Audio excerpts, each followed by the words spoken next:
पर इस वक्त मौजूद है, वहाँ के क्या हालात हैं उसके अपडेट हम दे रहे हैं। लेकिन कहीं ना कहीं देखिए बिहार की इस वक्त की बड़ी खबर भी अपने दर्शकों को बता दूं, बिहार उपचुनाव में खूनी खेल देखने को मिला है। बिहार उपचुनाव में खूनी खेल का मतलब आप समझ रहे हैं कि देखिए जिस तरीके की स्थिति नजर आ रही है, तो यहाँ पर सिचुएशन को कंट्रोल करना कहीं ना कहीं जो जवान है उनके लिए बहुत ज़्यादा मुश्किलें हो जाती हैं, जो फोर्स होती है उनके लिए काफ़ी ज़्यादा मुश्किलें हो जाती हैं। हालांकि हम लगातार यही अपील करते हैं कि जो चुनाव है वो शांतिपूर्ण तरीके से हो, लोग शांतिपूर्ण तरीके से वोट ज़रूर डालें, लेकिन इस तरीके की घटनाएं कहीं ना कहीं लोकतंत्र जैसे महापर्व का जो त्यौहार होता है उसमें ये बहुत बड़ा सेंध लगाने का काम करते हैं। हालांकि बिहार की अगर बात करें तो 4 सीटों पर उपचुनाव है, लेकिन इसमें देखिए झारखंड का मैं थोड़ा सा जिक्र करूंगा। झारखंड में जहां कई बड़े जो दिग्गज हैं उनकी दांव प्रतिष्ठा जो है, दांव जो है उनका जो पद है वो प्रतिष्ठा वो दांव पर लगे, तो वहीं इन सब के बीच में चिराग पासवान का जिक्र करना जरूरी रहेगा, नीतीश कुमार का जिक्र करना जरूरी रहेगा, क्योंकि बीजेपी ने यहाँ पर देखिए लोक जनशक्ति पार्टी जो आर है उनको उसको केवल 1 सीट दी है, जेडीयू को यहाँ पर 2 सीटें दी गई हैं। तो सीट शेयरिंग का मसला भी कहीं ना कहीं भारतीय जनता पार्टी के लिए अगर मैं कहूँ तो मुश्किल भरा ज़रूर दिखाई देगा। और ऐसे में ये जो हालात इस वक्त झारखंड के अंदर दिखाई दे रहे हैं कि जहाँ चुनावों को लेकर बहुत पहले से तैयारियाँ दिखाई दे रही थी। हालांकि भारतीय जनता पार्टी की तरफ से बड़े बड़े दिग्गज नेता जो हैं वो मैदान में उतरते हैं, प्रचार प्रसार करते हैं, एक के बाद एक कई बड़े नारे दिए जाते हैं। तो वहीं दूसरी तरफ अगर मैं बात करूं तो विपक्षी पार्टियों की तरफ से भी पूरा जोर लगाया गया, जो मैनिफेस्टो बनाया गया वो मैनिफेस्टो बहुत कुछ बयां करता है। तो ये चीजें अपने आप में बता रही हैं, ये चीजें अपने आप में दिखा रही हैं कि क्या जो झारखंड का विधानसभा चुनाव है जो इसके नतीजे रहेंगे ये वाकई दिलचस्प और इसलिए रहेंगे क्योंकि जहां एक और मुद्दा सुरक्षा का हम देख रहे हैं, तो दूसरी तरफ हम देख रहे हैं कि जो सहयोगी पार्टियां हैं टिकटों को लेकर कहीं ना कहीं उनकी नाराजगी देखने को मिली। और जाहिर तौर पर अगर देखा जाए तो झारखंड जो चुनाव है वो अपने आप में आगे के चुनाव की तारीख, आगे की जो चुनाव है उसकी तस्वीर को जरूर बयां कर देंगे। देखिए महाराष्ट्र में अपने दर्शकों को बताऊं कुछ समय के बाद चुनाव होने वाले हैं। उत्तर प्रदेश के अगर मैं थोड़ा सा जिक्र जरूर करना चाहूंगा, उत्तर प्रदेश में भी आज चुनाव होने थे लेकिन चुनावी तारीख को आगे बढ़ा दिया गया, 20 नवंबर चुनाव तारीख को कर दिया गया। तो ऐसे में जो चुनाव चल रही है बहुत ज़्यादा महत्वपूर्ण इसलिए रह जाते हैं क्योंकि जहां भारतीय जनता पार्टी की बात करते हैं तो मुश्किलों में ज़रूर है, केंद्र सरकार मुश्किलों में ज़रूर है, क्योंकि जो बीजेपी की सहयोगी पार्टियाँ हैं वो केंद्र सरकार से कहीं ना कहीं अगर हम कहें तो दो हाथ जो है वो करती नजर आ रही है, क्योंकि केंद्र सरकार कुछ ऐसे जो फैसले ले रही है वो फैसले जो बीजेपी की सहयोगी पार्टियों को नागवार गुजर रहा है। जैसे वक्फ बोर्ड का संशोधन, इसमें एक बहुत बड़ा मुद्दा। देखिए मुसलमान वोट बैंक का मैं यहाँ पर जरूर जिक्र करना चाहूँगा कि झारखंड में अगर बात करें तो वहाँ पर भी मुस्लिम मतदाताओं की अच्छी खासी स्थिति है। और क्या जो मुस्लिम मतदाता हैं क्या वो सीधे सीधे जो तौर पे इस चुनाव में बहुत ज़्यादा प्रभाव डालते नजर आएंगे, क्योंकि देखिए वक्फ बोर्ड की बात करें तो वक्फ बोर्ड में जो संशोधन केंद्र सरकार करना चाहती है इससे नीतीश कुमार खुश नहीं है। इससे जो है अगर हम बात करें तो सीधे सीधे तौर पर देखा जा रहा है कि चिराग पासवान जो है वो खुश नज़र नहीं आ रहे थे, आंध्र प्रदेश में चंद्रबाबू नायडू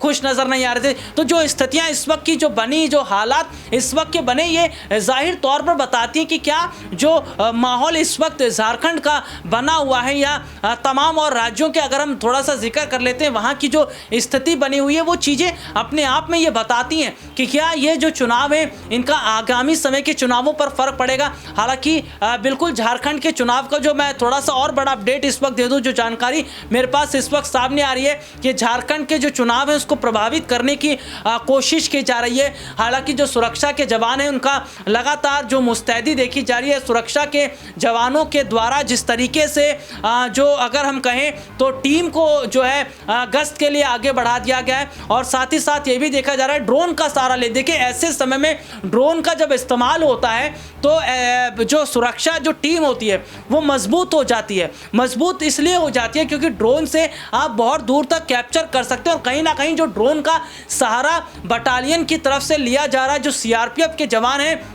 वो पोलिंग बूथ पर बैठकर ड्रोन को आकाश में उड़ा रहे हैं और आसपास के चीज़ों को मुआयना करते नजर आ रहे हैं। हालांकि अपने दर्शकों को मैं ज़रूर बता दूं कि जो गश्त है वो भी कहीं ना कहीं जो है वो सीधे तौर पर बढ़ता नजर आ रहा है। देखिए वाकई हालात जो हैं वो फिलहाल ठीक नहीं है। देखिए और ऐसे में ये कहा जाता है एक देश में एक चुनाव, यानी कि एक देश में एक चुनाव, तो फिर ये चीज़ें संपन्न कैसे होंगी? क्योंकि झारखंड जैसे चुनाव की मैं बात करूँ जहाँ पर ज़्यादा सीटें नहीं, यहाँ पर कम सीटें, और उसके बावजूद भी 2 चरणों में अगर चुनाव होते हैं और आज पहले 43 सीटों पर चुनाव हो रहे हैं। उसके अलावा अगर हम देखते हैं कि उपचुनाव जिस तरीके से हो रहे हैं तो इस तरीके की जो घटनाएं, चाहे वो बिहार के उपचुनाव के बीच हम देखते हैं घटनाएं सामने आती हैं,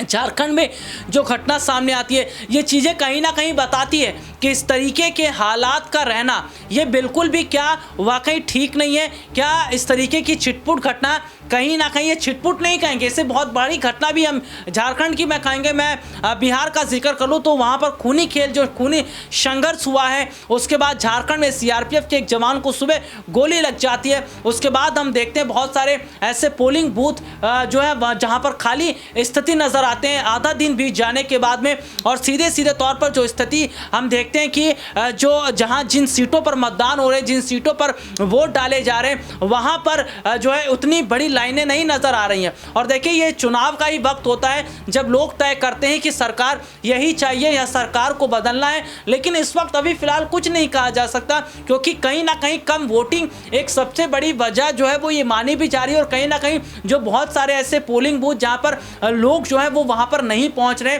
उनकी उपस्थिति नजर नहीं आ रही है, तो ये चीज़ें बताती हैं कि क्या लोग अगर वोट देने नहीं निकलते। देखिए शाम 5 बजे का ही वक्त है और शाम 5 बजे के बाद वोट नहीं डाले जाते हैं, तो शाम 5 बजे तक अगर इसी तरीके के हालात रहते हैं, सुस्त वोटिंग रहती है, तो कहीं ना कहीं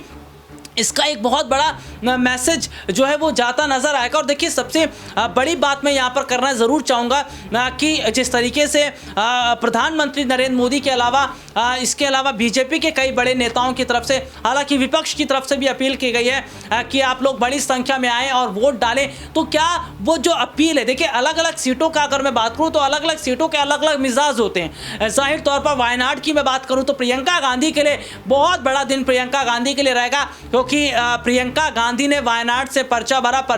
भरने के बाद में उन्होंने बहुत बड़े बड़े वायदे लोगों से किए हैं। और क्या वायनाड में प्रियंका गांधी की एक बड़ी जीत हो पाएगी? हालांकि वायनाड सीट जो है वो कांग्रेस पार्टी के लिए सुरक्षित सीट जो है वो ज़रूर मानी जा रही है, लेकिन इन सबके बीच में जो झारखंड के जो चुनाव हैं ये बहुत बड़े चुनाव है। झारखंड का विधानसभा चुनाव, इस चुनाव में जो हालात रहेंगे